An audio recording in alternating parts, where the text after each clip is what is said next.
L'angoisse, ce n'est pas une émotion, c'est un état. C'est un état qui peut être lié à plein de facteurs, bien sûr, mais à titre d'exemple, ce n'est pas rare qu'au cours d'un suivi thérapeutique, en l'occurrence là mon approche elle est psychanalytique, les patients traversent des phases d'angoisse. Quand il y a les prémices d'un changement, quand les différentes parties de soi s'aménagent autrement, et que certaines parties poussent vers quelque chose de plus vivant, eh bien il y a toujours l'autre partie qui veut conserver par sécurité ce qui est déjà en place. Et ça peut créer une tension entre des désirs, entre une culpabilité de réaliser ses désirs, par exemple, et qui mène à un état d'angoisse. L'angoisse du non-choix, mais l'angoisse aussi de ce qui tire d'un côté et de ce qui tire de l'autre. C'est un peu comme si une partie de soi disait j'ai envie de ça, je désire ça, je sens que ça vient, et l'autre qui dit ah mais non, surtout pas, change rien, on va surtout rien changer.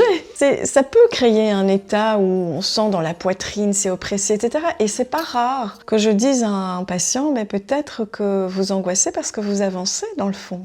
Il y a des choses qui se délient, un côté qui dit non, surtout pas, et l'autre qui dit mais oui. Et donc, est-ce qu'il y avait angoisse ou pas? Quand c'était des sociétés patriarcales, il y avait certainement du stress, il y avait de l'horreur, il y avait de la terreur, il y avait en même temps de l'habituation, hein, ça c'est complexe tout ça. Mais il n'y avait pas le choix de se poser moins. J'y étais pas, hein. J'ai 48 ans, mais j'étais pas quand même dans les années 50, donc je sais pas très bien évidemment comment ça se vivait réellement, mais enfin on peut imaginer cette atmosphère lourde de soumission, et en même temps peut-être qu'on peut imaginer qu'il y avait plus de choses un peu morbides dans le fond.